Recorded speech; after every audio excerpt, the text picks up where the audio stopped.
Hey everyone, we're back with episode 3 of Showtime Moto Talk. We had a great night of racing Saturday night in Detroit with lots of drama, especially in the 250 class. Today we're going to look at the top 10 storylines coming out of Detroit Supercross and this week's news updates. Before we get into the video, if you enjoyed last week's video or this video, please consider leaving a like or subscribing to help grow our community of moto fans. You can also leave a comment on your predictions for Arlington Supercross this Saturday. Today we are going to kick things off in the 250 class with Levi Kitchen. Levi was one of the riders we predicted last video would bounce back in Detroit, and he did not disappoint. Levi started his Supercross season off with a lackluster 9th place finish in Tampa and appeared to be riding tight. Levi has since mentioned that this was largely due to nerves and felt more comfortable heading into Detroit, which we've seen on full display. Levi started the day off as the top qualifier in the 250 class and carried that momentum into the night show where he won both his heat race and the main event.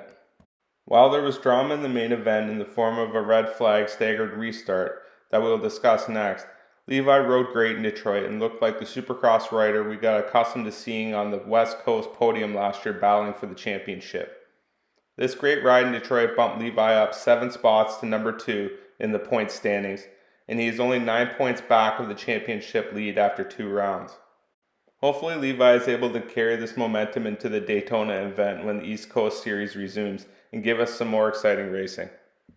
Next up in the 250 class we have Max Anstey. Max had a solid 2nd place finish in his heat race and appeared to be on his way to his 2nd straight main event win as he had a 7-second lead toward the end of the race with 7 seconds left on the race clock before there was a red flag due to a rider going down in the whoops. During the race, there was a lot of confusion in the broadcast booth as to the appropriate way to handle the situation, and there has been some controversy surrounding the ruling that was made. Some feel that the appropriate call was made, while others like Ryan Villapoto feel that Max Anstey was robbed of a race win, and the 7 seconds should have just been run down and the riders be given their current position. On his podcast, Ricky Carmichael stated that after the restart, the rider should have been given a white flag when they crossed the finish line because it took more than 7 seconds to get from the start straight where the restart was to the finish line, rather than the extra laps that were completed where Max was passed by Levi. Nonetheless, Max handled the situation with a lot of maturity, stating that it resulted in the loss of only 1 race position and there's still a lot of racing left in the series. It'll be interesting to see if those 3 points are a difference maker for the championship at the end of the season.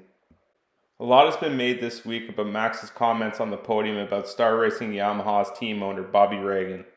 Max said that Bobby allegedly called him to say that Max said he doesn't expect himself to win. To which Max clarified that is not what he said, and that what he was saying is that winning is difficult because there's stiff competition to win races because there's a lot of great riders in the 250 East class. From an outsider, this largely sounded like a situation where a team owner was trying to fire up a rider to perform well, which may work well for some and not for others. The next rider to discuss is RJ Hampshire. While RJ did not win the main event in Detroit, where he placed 3rd, we saw a very mature ride from RJ. After the race, RJ said that in years past, he likely would have been more aggressive after the restart and risked going down. However, this time he chose to be more conservative and ensure that he placed well this week after a disastrous 18th place result in Tampa. This mature riding allowed RJ to climb 10 spots in the point standings where he now sits 8th. RJ has typically done well at Daytona Supercross, so look for him to be near the top of the leaderboard and climb further up in the point standings. The next rider to discuss is Star Racing Yamaha's Nate Thrasher. Thrasher came into Detroit nursing a hand injury due to a collision with a teammate during the week at the practice track that left Thrasher with a broken finger. Despite this, Thrasher rode very well in Detroit where he was able to secure a heat race win and a 5th place finish in the main event. This salvaged a good amount of points for Thrasher in the 250 East Championship where he now sits 5th in the point standings after 2 races. This week, Thrasher said that during the restart in the main, he realized his finger was stuck and he could not move it. He also stated that he got surgery on Sunday to repair the finger and he hopes to be back for Daytona. We will have to see if Thrasher is able to line up in Daytona and in what condition. The last rider to discuss in the 250 class is Cameron McAdoo. McAdoo got third in round 1 in Tampa and looked good in his Detroit heat race before tipping over in the sand right before the finish line. However, in the main event, McAdoo had a very bad crash near the end of the whoops that led to the red flag. This week it was reported that McAdoo did not sustain any injuries from the crash, despite taking a handlebar to the face and being taken off the track by the Alpine Star medical crew with a neck brace on. McAdoo posted on Instagram that he had to get some stitches on his face, but hopes to continue racing. We'll have to wait and see whether Cameron lines up at Daytona or ends up deciding to take this opportunity to get his torn ACL repaired now that he is assumably out of championship contention. Now we will shift gears and discuss the 450 class. The first 450 rider to discuss is the main event winner, Cooper Webb. Cooper has seemed to be getting better and better each week this season, and Detroit was no exception. Cooper found his way into second place behind Ken Roczen early in the race and showed great patience riding behind Ken. In typical Cooper Webb fashion, you could see him picking up the pace and applying more pressure as the race went on.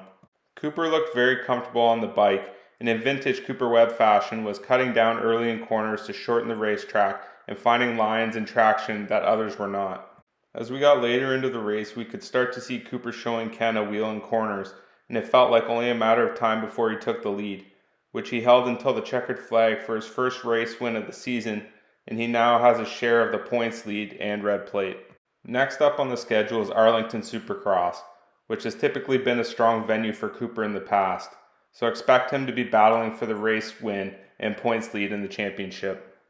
Next up in the 450 class we have Ken Roczen, who had a strong second place finish in Detroit. While Cooper Webb was able to ride down and pass Kenny in the main event, which many have said resembled their battles in the past, Kenny showed really good fight and did not give up the lead easily. Kenny was one of the riders we picked to bounce back from poor results in Tampa, and it was nice to see Kenny put that result behind him and battle up front, as the racing on Saturdays is always more exciting with more riders battling for race wins. Roczen fans will be happy seeing how comfortable Roczen has looked on his bike so far this year.